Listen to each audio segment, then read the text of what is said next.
Coming up on Valley News Live at 6, you're going to hear from a Fargo City Commissioner who voted no on an embattled bar keeping its doors open.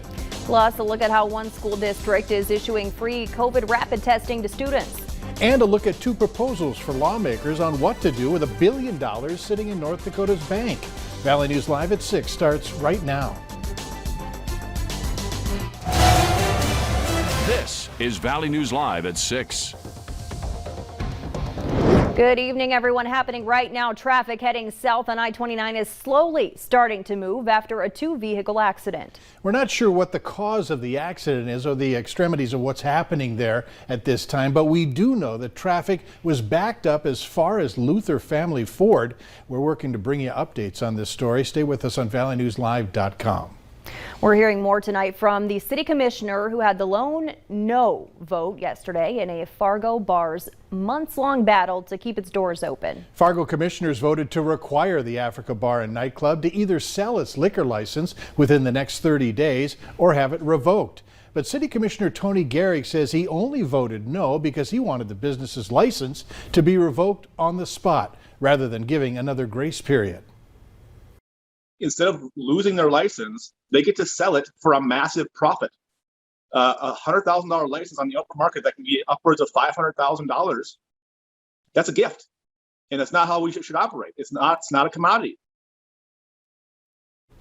Commissioner Gehrig says if the owners of Africa do not sell their liquor license within the next month, or if the person they decide to sell it to doesn't pass a background check, the license automatically goes back to the city. And when we asked how soon Fargo businesses, other businesses, could soon face a similar fate with both the City Commission and or the Liquor Control Board, Commissioner Gehrig responded, not soon enough.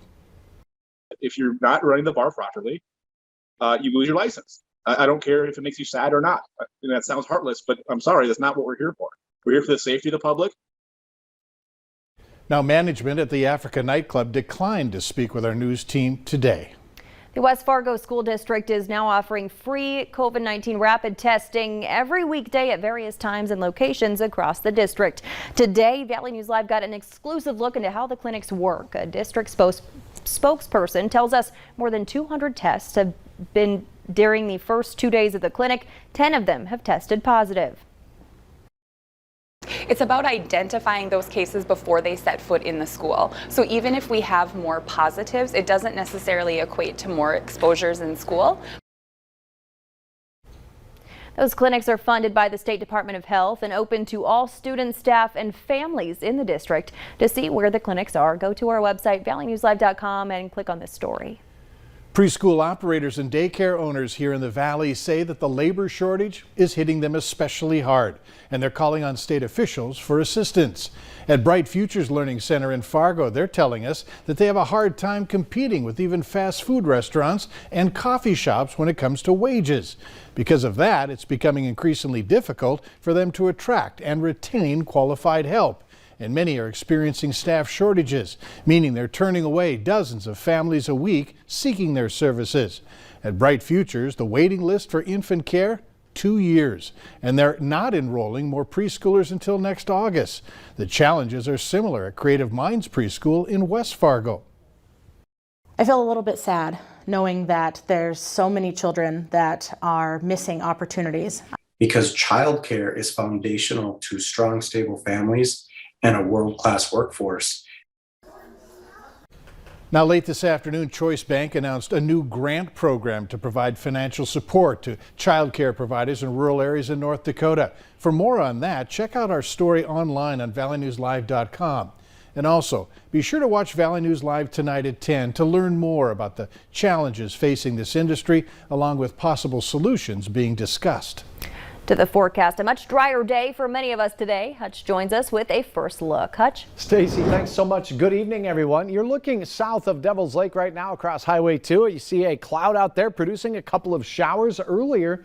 These showers moved off to the west of you in the Devil's Lake Basin. Some brief heavy showers working their way through parts of northeast North Dakota right now. Here is a look at that radar as we go into the evening. Couple bolts of lightning out there. Nothing severe, mind you, just a fast moving shower. It's about 25 to 30 miles per hour in that southeasterly direction.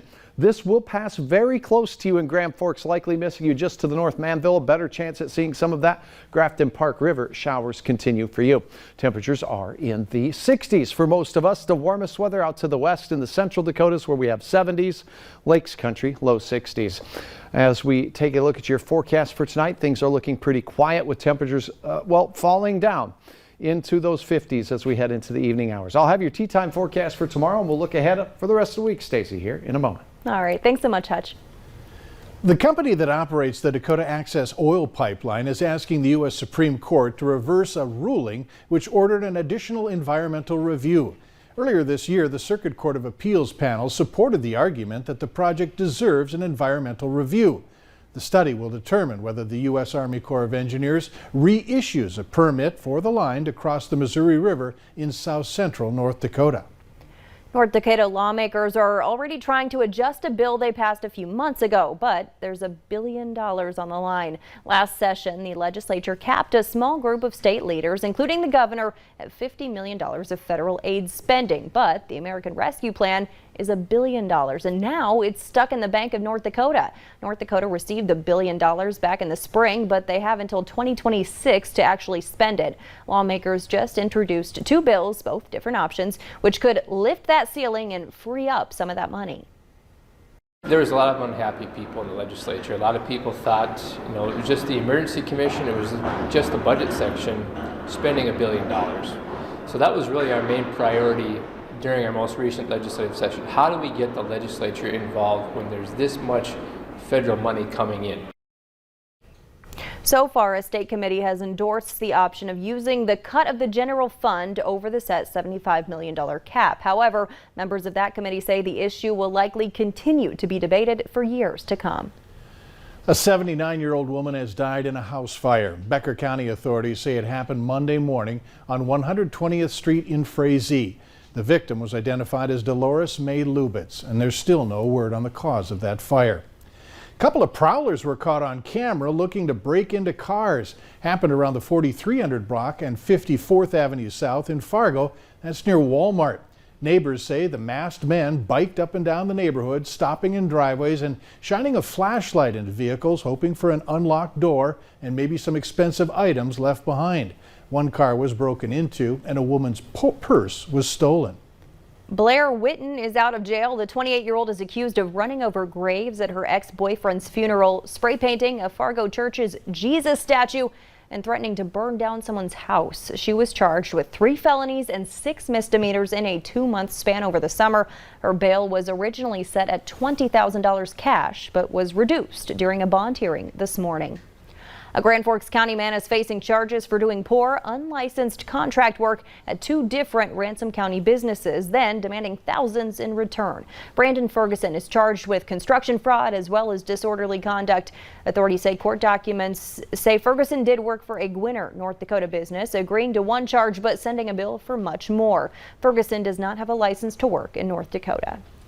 Unfortunately, we're still receiving calls from viewers who are having a reception problem with the Channel 11 signal. It involves those of you, including me, who are DirecTV customers.